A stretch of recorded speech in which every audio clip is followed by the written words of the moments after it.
എല്ലാവർക്കും നിമിഷാസ് കിച്ചണിലേക്ക് സ്വാഗതം. ഇന്ന് നമുക്ക് ടിക്ടോക്കിൽ വൈറലായിട്ടുള്ള ഇപ്പോഴത്തെ ട്രെൻഡിങ് ആയിട്ടുള്ള റെസിപ്പി ആയിട്ടുള്ള ടോട്ടിയ എങ്ങനെ തയ്യാറാക്കണമെന്ന് നോക്കാം. അപ്പോൾ ടോട്ടിയ ബ്രെഡാണ് ഇന്ന് തയ്യാറാക്കി കാണിക്കുന്നത്. അപ്പോൾ ഇത് ശരിക്കും പറഞ്ഞ ഒരു മെക്സിക്കൻ ഡിഷാണ്. ഇത് നമുക്ക് രണ്ട് രീതിയിൽ തയ്യാറാക്കാൻ പറ്റും. ഒന്നില്ലെങ്കിൽ ചപ്പാത്തിയൊക്കെ കുഴച്ച് പരത്തിയെടുക്കുന്ന ഒരു രീതിയിൽ ചെയ്തെടുക്കാം. അല്ലാന്നുണ്ടെങ്കിൽ ഇന്ന് ഞാൻ ചെയ്യാൻ പോണ പോലെ ഒരു ലിക്വിഡ് ബാറ്റർ അല്ലെങ്കിൽ ഒരു ലിക്വിഡ് ഡോ തയ്യാറാക്കിയിട്ട് അങ്ങനെ എളുപ്പത്തിൽ നമുക്കിത് തയ്യാറാക്കി എടുക്കാൻ പറ്റും. അപ്പൊ നമുക്ക് ഇങ്ങനെ തയ്യാറാക്കണേന്ന് നോക്കാം. അപ്പൊ ടോട്ടിയ റാപ്പിന്റെ റെസിപ്പി ഞാൻ അടുത്ത വീഡിയോയിൽ ചെയ്യുന്നുണ്ട്. അപ്പൊ അതും കണ്ടു നോക്കാട്ടെ എല്ലാവരും. അപ്പൊ ഇത് നമുക്ക് എങ്ങനെയാണ് നല്ല ടേസ്റ്റി ആയിട്ട് എളുപ്പത്തിൽ തന്നെ തയ്യാറാക്കണേന്ന് നോക്കാം. അതിനുമുമ്പ് നിങ്ങൾ ആദ്യമായിട്ട് ചാനൽ കാണുന്നെങ്കിൽ നിങ്ങൾക്ക് വീഡിയോ ഇഷ്ടപ്പെട്ടുന്നുണ്ടെങ്കിൽ തീർച്ചയായിട്ടും ഒന്ന് സബ്സ്ക്രൈബ് ചെയ്യാം. അതുപോലെ വീഡിയോ മുഴുവനായിട്ട് കണ്ടതിന് ശേഷം നിങ്ങളുടെ അഭിപ്രായങ്ങൾ പറയാനും മറക്കരുത്.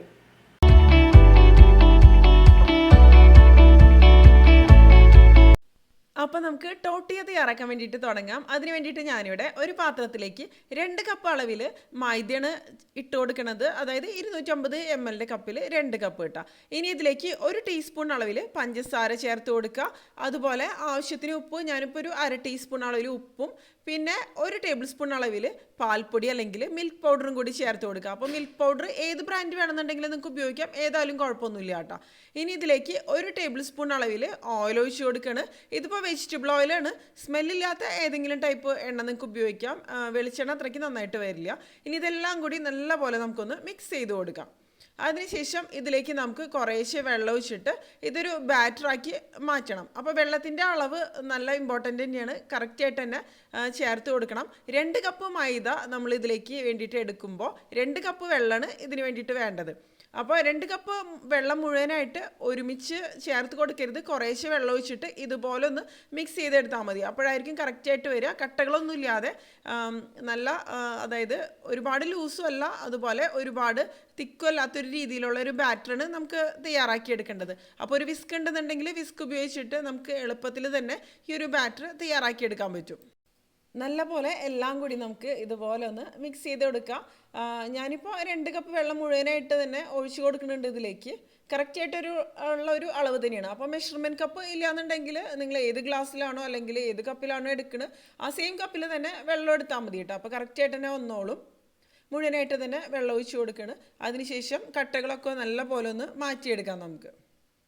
കണ്ടില്ലേ, ഈ ഒരു രീതിയിലുള്ളൊരു ബാറ്ററായിട്ട് വേണം നമുക്കിത് തയ്യാറാക്കാൻ വേണ്ടിയിട്ട്. ഇതിപ്പോൾ റെഡി ആയിട്ടുണ്ട്. ഒരുപാട് ലൂസും അല്ല, അതുപോലെ ഒരുപാട് തിക്കും അല്ല. അപ്പോൾ ബാറ്ററിൻ്റെ കൺസിസ്റ്റൻസി ഇമ്പോർട്ടൻ്റ് ആണ്. നമുക്കിത് പെർഫെക്റ്റ് ആയിട്ട് തയ്യാറാക്കി എടുക്കണമെന്നുണ്ടെങ്കിൽ ഇതുപോലൊരു ഫ്ലോയിങ് കൺസിസ്റ്റൻസിയിലാണ് നമുക്ക് ഈ ഒരു ബാറ്റർ തയ്യാറാക്കി എടുക്കേണ്ടത്. ഇനി ഇത് നമുക്കൊന്ന് റെസ്റ്റ് ചെയ്യാൻ വേണ്ടിയിട്ട് വെക്കണം. അപ്പോൾ ഒരുപാട് സമയമൊന്നും വെക്കേണ്ട ആവശ്യമില്ല. ഒരു 5 മിനിറ്റ് ഇത് നമുക്കൊന്ന് റെസ്റ്റ് ചെയ്യാൻ വേണ്ടിയിട്ട് മാറ്റി വയ്ക്കുക, അടച്ച് വയ്ക്കുക. അതിനുശേഷം പിന്നെ നമുക്കിത് തയ്യാറാക്കാൻ വേണ്ടിയിട്ട് തുടങ്ങാം കേട്ടോ. അപ്പോൾ ടോട്ടിയ തയ്യാറാക്കാൻ വേണ്ടിയിട്ട് ഞാനിവിടെ ഒരു പാൻ എടുത്തിട്ടുണ്ട്. ഏത് ടൈപ്പ് പാൻ വേണമെന്നുണ്ടെങ്കിലും നിങ്ങൾക്ക് ഉപയോഗിക്കാം കേട്ടോ. അടിഭാഗം കുറച്ച് കട്ടിയുള്ള പാൻ ആണെന്നുണ്ടെങ്കിൽ നന്നായിട്ട് തന്നെ വരും. ഇനി പാൻ നല്ലപോലെ ചൂടായിട്ട് കഴിയുമ്പോൾ നമുക്കിതിലേക്ക് ഒരു തവി ഈ ഒരു ബാറ്റർ ഉണ്ടല്ലോ അത് ഒഴിച്ചു കൊടുക്കാം. അതായത് സാധാരണ ദോശ ബാറ്ററൊക്കെ ഒഴിക്കണ ഒരു രീതിയിൽ തന്നെ നമുക്ക് ഒഴിച്ചു കൊടുക്കാം. എന്നിട്ട് നമുക്കിത് ഇതുപോലെ ഒന്ന് പരത്തിയെടുക്കാം. കണ്ടില്ലേ, ഈ ഒരു രീതിയിൽ. ഇത് നിങ്ങൾക്ക് നല്ല തിന്നായിട്ട് വേണമെന്നുണ്ടെങ്കിൽ അങ്ങനെ പരത്തിയെടുക്കാം. അല്ലാന്നുണ്ടെങ്കിൽ ഇതുപോലെ കുറച്ച് തിക്നെസ്സോട് കൂടി അങ്ങനെ വേണമെന്നുണ്ടെങ്കിൽ പരത്തിയെടുക്കാം. ടോട്ടിയ എന്ന് പറയുമ്പോൾ നല്ല തിന്നായിട്ടുള്ള ഒരു ബ്രെഡ് തന്നെയാണ്. എന്നിട്ട് ഈ ഒരു ഭാഗത്ത് ഇതൊന്ന് കുക്കായിട്ട് വരണം. അപ്പോൾ കുക്ക് ചെയ്തെടുക്കുന്ന സമയത്ത് ലോ ഫ്ലെയിമിൽ വെച്ചിട്ട് കുക്ക് ചെയ്തെടുക്കുക. അപ്പോഴായിരിക്കും കറക്റ്റായിട്ട് വരിക. ഹൈ ഫ്ലെയിമിലൊക്കെ വെച്ച് കൊടുത്തു കഴിഞ്ഞിട്ടുണ്ടെങ്കിൽ പെട്ടെന്ന് ഇത് ക്രിസ്പി ആയിട്ട് വരാനുള്ളൊരു സാധ്യതയുണ്ട് കേട്ടോ. അപ്പോൾ ഇതുപോലെ നല്ല പോലെ ഒന്ന് ഡ്രൈ ആയിട്ട് വന്നോട്ടെ. അതിനുശേഷമാണ് പിന്നെ നമ്മളിത് തിരിച്ചിട്ട് കൊടുക്കുക. കംപ്ലീറ്റ് ആയിട്ട് ഡ്രൈ ആവണം. കണ്ടില്ലേ, ഞാൻ തിരിച്ചിട്ട് കൊടുത്തിട്ടുണ്ട്. ഇനി ആ ഭാഗവും ഒന്ന് ചെറുതായിട്ടൊന്ന് ഡ്രൈ ആയിട്ട് വരുന്ന സമയത്ത് നമുക്ക് വീണ്ടും തിരിച്ചിട്ട് കൊടുക്കുക. അപ്പോൾ ഇത് നമ്മൾ ലിക്വിഡ് ബാറ്റർ ഉപയോഗിച്ചിട്ടാണ് തയ്യാറാക്കുന്നത്. അതുകൊണ്ട് തന്നെ തിരിച്ചു മറിച്ചിട്ടിട്ട് കുറച്ച് സമയം ഒന്ന് കുക്ക് ചെയ്തെടുക്കേണ്ടി വരും. അപ്പോഴായിരിക്കും കറക്റ്റായിട്ട് തന്നെ വരിക. ഇനി ഇത് നമുക്ക് ഇതുപോലെ പതുക്കൊന്ന് പ്രസ് ചെയ്ത് കൊടുക്കുക. ഇത് ശരിക്കും പറഞ്ഞാൽ ഫുൽക്ക പോലെ നല്ല പോലെ പൊങ്ങി തന്നെ വരും കേട്ടോ. അപ്പോൾ ഇത് നിങ്ങൾക്ക് വേണമെന്നുണ്ടെങ്കിൽ ഗോതമ്പ് പൊടി ഉപയോഗിച്ചിട്ട് തയ്യാറാക്കാൻ പറ്റും. അപ്പോൾ റാപ്പിന് വേണ്ടിയിട്ടാവുമ്പോൾ, അതായത് ടോട്ടിയ റാപ്പിന് വേണ്ടിയിട്ടാവുമ്പോൾ മൈദയായിരിക്കും കുറച്ചും കൂടി നന്നായിട്ട് വരിക. ഗോതമ്പ് പൊടി ആകുമ്പോൾ ഇത്രയ്ക്കൊരു ടേസ്റ്റ് വൈസ് നന്നായിട്ട് വരില്ല. പക്ഷേ ചപ്പാത്തി എന്നുള്ളൊരു രീതിയിലൊക്കെ നിങ്ങൾക്ക് ഗോതമ്പ് പൊടി ഉപയോഗിച്ചിട്ട് സെയിം റെസിപ്പി തയ്യാറാക്കിയെടുക്കാൻ പറ്റും. കണ്ടില്ലേ, ഇപ്പോൾ പൊങ്ങി വരുന്നുണ്ട് ഈ ഒരു രീതിയിൽ. അങ്ങനെ തിരിച്ചു മറിച്ചിട്ടിട്ട് ഒന്ന് ഡ്രൈ ആക്കി എടുക്കണം. അതായത് ചെറിയ രീതിയിലൊരു ബ്രൗൺ സ്പോട്ട്സ് ഒക്കെ ഇതുമ്പോൾ വരണം.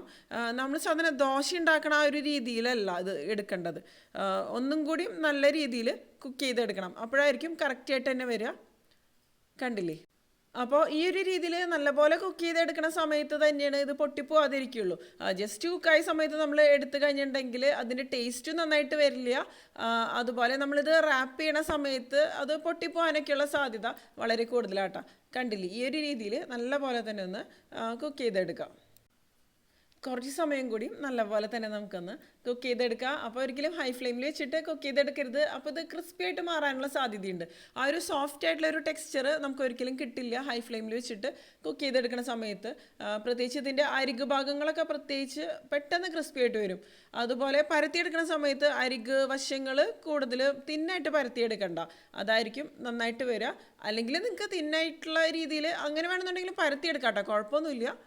പക്ഷെ ഫുൽക്ക പോലെ വരാൻ ബുദ്ധിമുട്ടാണ് നമ്മൾ നല്ല തിന്നായിട്ട് പരത്തിയെടുക്കുന്ന സമയത്ത്. കണ്ടില്ലേ? ഇപ്പോൾ ഇത് റെഡി ആയിട്ട് വന്നിട്ടുണ്ട്. ഇതിനെ നമുക്ക് മാറ്റാം. അതിനുശേഷം ഈ ഒരു രീതിയിൽ തന്നെ എല്ലാം നമുക്ക് തയ്യാറാക്കിയെടുക്കാം കേട്ടോ. അപ്പോൾ ഒരെണ്ണം കൂടി ഞാൻ കാണിക്കാം. ഈ ഒരു രീതിയിൽ ചൂടായിട്ടുള്ള തവയിലേക്ക് നമുക്ക് ഈ ബാറ്റർ ഒഴിച്ചു കൊടുക്കുക. അപ്പോൾ തവയ്ക്ക് ഒരുപാട് ചൂടുണ്ടെന്നുണ്ടെങ്കിൽ കുറച്ച് വെള്ളം തെളിച്ച് കൊടുത്തതിന് ശേഷം ചൂടൊന്ന് കുറച്ചതിന് ശേഷം മാത്രം ഇതിലേക്ക് ഈ ഒരു മാവ് ഒഴിച്ചു കൊടുക്കുക കേട്ടോ. അതിനുശേഷം ഇതുപോലെ ഒന്ന് പരത്തിയെടുക്കാം. കണ്ടില്ലേ? ഇനി ഇതിൻ്റെ ഒരു ഭാഗം ഒന്ന് കുക്കായിട്ട് വരുന്ന സമയത്ത് നമുക്കിത് തിരിച്ചിട്ട് കൊടുക്കുക. അങ്ങനെ തിരിച്ചു മറിച്ചിട്ടിട്ട് ഒരു 4-5 പ്രാവശ്യം തിരിച്ചു മറിച്ചിട്ടിട്ട് ഒന്ന് പ്രസ് ചെയ്ത് കൊടുത്തിട്ട് തന്നെ ഇത് നമുക്ക് കുക്ക് ചെയ്തെടുക്കണം. ഇനി ഞാനിതൊന്ന് തിരിച്ചിട്ട് കൊടുക്കണം. അപ്പോൾ ആദ്യം തിരിച്ചിട്ട് കൊടുക്കുന്ന സമയത്തൊന്ന് ശ്രദ്ധിച്ച് തിരിച്ചിട്ട് കൊടുക്കുക കേട്ടോ. അല്ലാന്നുണ്ടെങ്കിൽ ചിലപ്പോൾ പൊട്ടിപ്പോവാനൊക്കെയുള്ളൊരു സാധ്യത വളരെ കൂടുതലാണ്. അതിനുശേഷം ഈ ഒരു ഭാഗവും നന്നായിട്ടൊന്ന് കുക്കായിട്ട് വന്നോട്ടെ. അത്യാവശ്യം കുക്കായിട്ട് വന്നതിന് ശേഷം മാത്രമേ ഇത് പൊങ്ങി വരുള്ളൂ കേട്ടോ. അപ്പോൾ അതാണ് പറയണത്, കുറച്ച് സമയം തന്നെ എടുത്ത് കുക്ക് ചെയ്തെടുക്കേണ്ടി വരും. നമ്മൾ ചപ്പാത്തിയൊക്കെ കുക്ക് ചെയ്ത് എടുക്കുന്നതിനേക്കാളും കുറച്ചും കൂടി സമയം എടുക്കും ഇത് കുക്കായിട്ട് വരണമെന്നുണ്ടെങ്കിൽ. ഈ ഒരു രീതിയിൽ തന്നെ നമുക്ക് എല്ലാ ടോട്ടിയ ബ്രെഡും റെഡിയാക്കി എടുക്കാം. ഇത് നമുക്കൊരു സിപ്പ് ലോക്ക് കവറിൽ ആക്കിയതിന് ശേഷം, അതായത് നന്നായിട്ട് തണുത്തതിന് ശേഷം ഇതിൻ്റെ ഇടയിൽ ഒരു ബട്ടർ പേപ്പറോ അങ്ങനെ എന്തെങ്കിലും വെച്ചിട്ട്, അതായത് ഒരെണ്ണം ഇട്ട് കൊടുത്തതിന് ശേഷം പിന്നെ ബട്ടർ പേപ്പർ ഇടുക. അങ്ങനെ ഒരു സിപ്പ് ലോക്ക് കവറിലാക്കിയിട്ട് ഒരാഴ്ച വരെ നമുക്കിത് ഫ്രിഡ്ജിൽ കേടുകൂടാതെ സൂക്ഷിക്കാൻ പറ്റും. അതുപോലെ ഒരു 10-15 ദിവസം വരെ ഇത് നമുക്ക് ഫ്രീസറിലും കേടുകൂടാതെ സൂക്ഷിക്കാൻ പറ്റും. അപ്പോൾ എപ്പോൾ വേണമെന്നുണ്ടെങ്കിലും നമുക്കിത് റാപ്സൊക്കെ തയ്യാറാക്കി എളുപ്പത്തിൽ തന്നെ എടുക്കാൻ പറ്റും. ഈ ഒരു രീതിയിൽ നമുക്ക് എല്ലാം തയ്യാറാക്കി എടുക്കാം. അപ്പോൾ ഇത് ഞാൻ കുറച്ച് തിന്നായിട്ടാണ് തയ്യാറാക്കി എടുക്കുന്നത്. ഇതുപോലെ നമ്മൾ നല്ല തിന്നായിട്ടുള്ള ദോശയൊക്കെ തയ്യാറാക്കി എടുക്കില്ലേ, അങ്ങനെ തയ്യാറാക്കി എടുത്താലും നന്നായിട്ട് തന്നെ വരും. കണ്ടില്ലേ? ലോ ഫ്ലെയിമിൽ വെച്ചിട്ട് കുക്ക് ചെയ്യുക, ആ ഒരു കാര്യം ശ്രദ്ധിച്ചാൽ മതി. അപ്പോൾ നന്നായിട്ട് തന്നെ വരും കേട്ടോ. ഇതിപ്പോൾ കണ്ടില്ലേ, കറക്റ്റായിട്ട് കുക്കായിട്ട് വന്നിട്ടുണ്ട്. അപ്പോൾ കുക്ക് ചെയ്തെടുക്കുന്ന സമയത്ത്, പ്രത്യേകിച്ച് നമ്മൾ തിന്നായിട്ട് തയ്യാറാക്കി എടുക്കുന്ന സമയത്ത് കുറച്ചൊരു ക്രിസ്പി ആയിട്ട് പോലെ തോന്നും കേട്ടോ, ഒരുപാടല്ല. അപ്പോൾ നമ്മളിത് എന്താ ചെയ്യേണ്ടതെന്ന് വെച്ചാൽ ഒരു ടവലിലേക്കാണ് ഇത് ഇട്ട് കൊടുക്കേണ്ടത്, അതായത് ഒരു കോട്ടൺ ക്ലോത്തിലേക്ക്. അതിനുശേഷം അത് ഒരു ടവൽ വെച്ചിട്ട് തന്നെ അടച്ച് വയ്ക്കുക. അപ്പോൾ ഇത് തണുത്ത് വരുന്ന സമയത്ത് ഇത് നല്ല സോഫ്റ്റ് ആയിട്ട് തന്നെ മാറും. അല്ലാന്നുണ്ടെങ്കിൽ ഇതിൻ്റെ ടെക്സ്ചർ നന്നായിട്ട് വരില്ല. അപ്പോൾ ഈ ഒരു രീതിയിൽ ഞാൻ എല്ലാം റെഡിയാക്കി എടുത്തിട്ടുണ്ട്. കണ്ടില്ലേ? അപ്പോൾ ഇപ്പോൾ തന്നെ ഇത് സോഫ്റ്റ് ആയിട്ട് ഇരിക്കുന്നുണ്ട്. ഇതൊന്നും കൂടി തണുത്ത് കഴിയുമ്പോൾ ഒന്നും കൂടി നല്ല സോഫ്റ്റ് ആയിട്ട് തന്നെ വരും. അപ്പോൾ നമ്മുടെ ടോട്ടിയ ബ്രെഡ് റെഡി ആയിട്ടുണ്ട്. കണ്ടില്ലേ?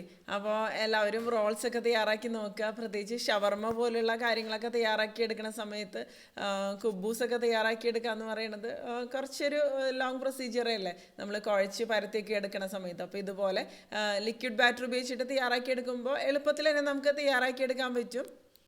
ഷവർമ മാത്രമല്ല, പല ടൈപ്പിലുള്ള റോൾസ് നമുക്കത് ഉപയോഗിച്ചിട്ട് തയ്യാറാക്കിയെടുക്കാൻ പറ്റും. അതായത് പ്രത്യേകിച്ച് ഫ്രാങ്കീസ് ഒക്കെ ഉണ്ടല്ലോ, അതായത് ചിക്കൻ റോള്, എഗ് റോള്, ആ ഒരു രീതിയിലൊക്കെ. ഇതിനു മുമ്പ് ഞാൻ പല റോൾസിൻ്റെ റെസിപ്പീസും ചെയ്തിട്ടുണ്ട്. അപ്പോൾ അത് വേണമെന്നുണ്ടെങ്കിൽ നിങ്ങൾക്ക് കണ്ടു നോക്കാം. പിന്നെ ടോട്ടിയ റാപ്പിൻ്റെ റെസിപ്പി, അതായത് ഫില്ലിങ്സ് ഒക്കെ വെച്ചിട്ട് ചെയ്യുന്ന റെസിപ്പി നമുക്ക് അടുത്ത എപ്പിസോഡിൽ ചെയ്യാം. അപ്പോൾ ഇതെല്ലാവരും തയ്യാറാക്കി നോക്കുക. അതിനുശേഷം നിങ്ങളുടെ അഭിപ്രായം പറയുക. അല്ലാന്നുണ്ടെങ്കിൽ നിങ്ങൾക്ക് ഇതിപ്പോൾ കറികളുടെ കൂടെ അങ്ങനെ വേണമെന്നുണ്ടെങ്കിലും കഴിക്കാം കേട്ടോ. റാപ്സ് തയ്യാറാക്കാൻ വേണ്ടിയിട്ട് മാത്രമല്ല, അങ്ങനെ വേണമെന്നുണ്ടെങ്കിൽ നന്നായിട്ട് തന്നെ വരും. നമുക്ക് ഇഷ്ടപ്പെട്ട ഏത് ഫില്ലിങ്സ് വേണമെന്നുണ്ടെങ്കിലും ഇതിൻ്റെ ഉള്ളിൽ നമുക്ക് വെച്ച് കൊടുക്കാൻ പറ്റും. നോൺ വെജ് ഫില്ലിങ്സ് ആണെന്നുണ്ടെങ്കിലും അതുപോലെ വെജ് ഫില്ലിങ്സ് ആണെന്നുണ്ടെങ്കിലും നന്നായിട്ട് തന്നെ വരും. ഇപ്പോൾ എഗ്ഗ് ഉപയോഗിക്കാം നിങ്ങൾക്ക്, അല്ലെങ്കിൽ പനീർ ഉപയോഗിക്കാം, അല്ലെങ്കിൽ വെജിറ്റബിൾസോ ചിക്കനോ ഒക്കെ ഉപയോഗിച്ചിട്ട് നമുക്ക് ഫില്ലിങ്സ് തയ്യാറാക്കിയെടുക്കാൻ പറ്റും. അപ്പോൾ എല്ലാവരും തയ്യാറാക്കി നോക്കുക. അതിനുശേഷം നിങ്ങളുടെ അഭിപ്രായങ്ങൾ പറയുക. കണ്ടില്ലേ, നല്ല സോഫ്റ്റ് ആയിട്ട് തന്നെയാണ് ഇത് ഇരിക്കുന്നത്. നല്ല അടിപൊളി ടേസ്റ്റ് തന്നെയാണ്. ദോശയുടെ ഒരു ടേസ്റ്റ് ഒന്നും അല്ല. നമ്മൾ കുറച്ചധികം സമയം തന്നെ ഇത് കുക്ക് ചെയ്തെടുക്കണത് കൊണ്ട് തന്നെ. പിന്നെ നിങ്ങൾക്ക് വീഡിയോ ഇഷ്ടപ്പെട്ടുന്നുണ്ടെങ്കിൽ നിങ്ങളുടെ കൂട്ടുകാരിലേക്ക് ഷെയർ ചെയ്യുക. അതുപോലെ വീഡിയോ ലൈക്ക് ചെയ്യാനും സബ്സ്ക്രൈബ് ചെയ്യാനും അഭിപ്രായങ്ങൾ കമന്റ് ചെയ്യാനും മറക്കരുത്. അപ്പം മറ്റൊരു അടിപൊളി റെസിപ്പിയുടെ വീണ്ടും